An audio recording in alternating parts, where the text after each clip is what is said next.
Buongiorno, friends! What do you think about going on a short art trip with me? Get ready to travel! I meant to say time travel, because today I'm drawing a scene in Verona where I have been 2 years ago. I'm using a photo that I took in the inner yard of Castelvecchio as a reference. Castelvecchio was once a medieval fortress, and now it's home to an art museum. It's a very nice place and a must for tourists. On the territory of Castelvecchio, there are plenty of picturesque points to draw or to take a photograph of. I like the most the view on the Adige River from the Scaligero Bridge. Also, the view on the bridge is amazing, so take a stroll along the river. I live in about 1 hour train ride from Verona. Funny fact, it's the same river that flows through Trento, the city I live in, and Verona. Another curiosity is that the architecture of Castelvecchio might remind you the walls of Kremlin. It's the characteristical swallow-tailed merlons and red brick. It's because Russians loved and still love Italians, and it was an Italian architect working in Moscow. Another place where you could have seen the Ghibellines is Sforza Castle in Milan.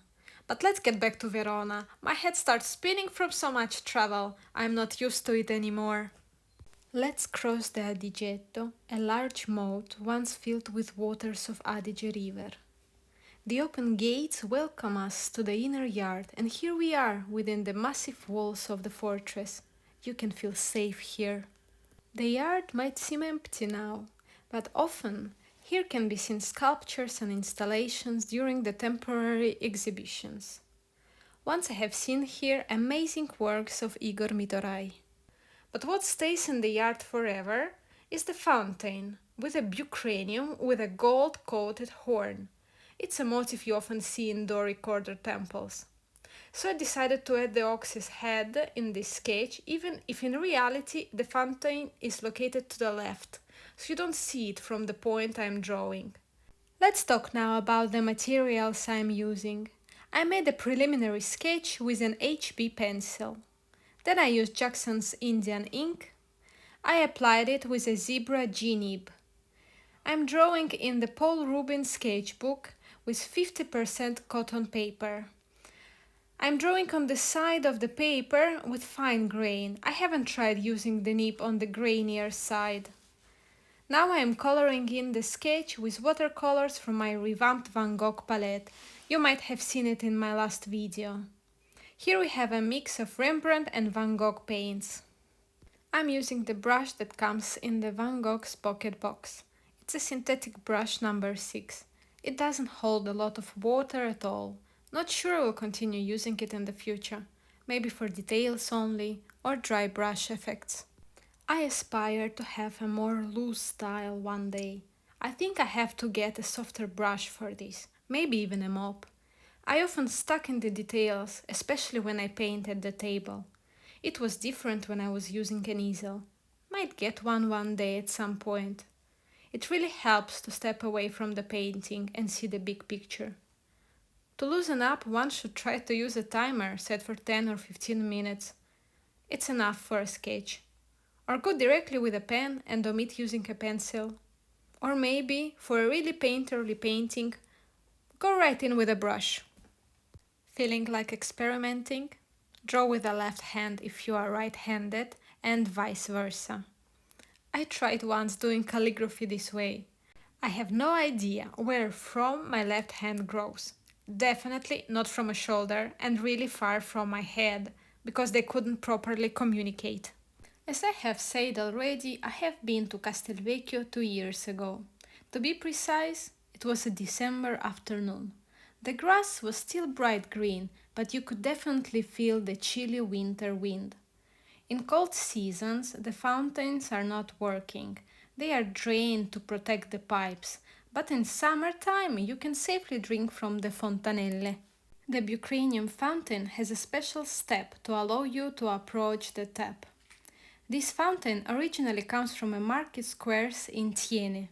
I hope I don't sound boring and you didn't fall asleep as many students do at art history lessons. Let's speed up a video a little bit.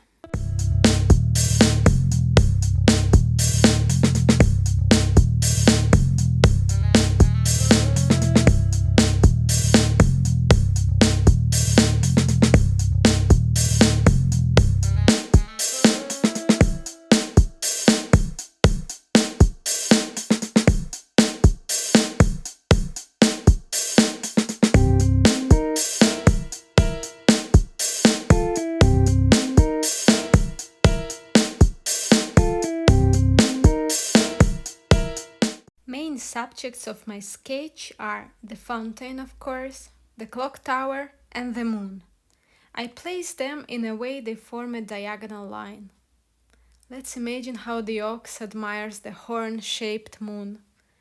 He's definitely in love with her.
It's time to coat the horn with some gold. I'm using Karin gold marker. And the sketch is done. Looks pretty to me. What do you think? Will you also try and paint it? If so, please tag me on Instagram. I would love to see it in your style. But I am up for another sketch.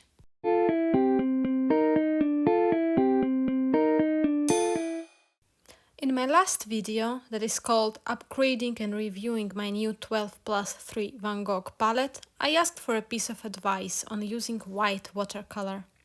And the kind viewer left me a useful comment with suggestions on using the particular transparent white that I got in the pocket box. I'm following their instructions and making pastel colors. I was not sure what to paint with them, so I literally created a palette of pastel colors on this piece of paper.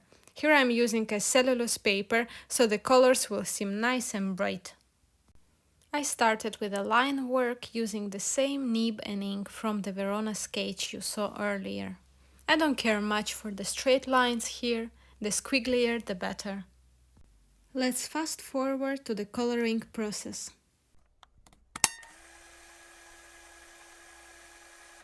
Okay, we pause here to see the colors that I will be using. This particular Chinese white is a transparent watercolor on PW4. I'm saturating the brush with the pigment and moving it to the mixing part of the palette. I will be keeping one brush exclusively for the white watercolor, not to contaminate it, and I am using a second brush to mix and apply the pastel colors. I am repeating these steps 15 times, but I won't burden you with this process and do a little montage so you can just enjoy the colors. So the first yellow that you have seen was Azo Green Yellow on PY 129. Next was the warm yellow that is called Azo Yellow Medium on PY 154 and PO 62. The third color is Yellow Ochre on PY 42.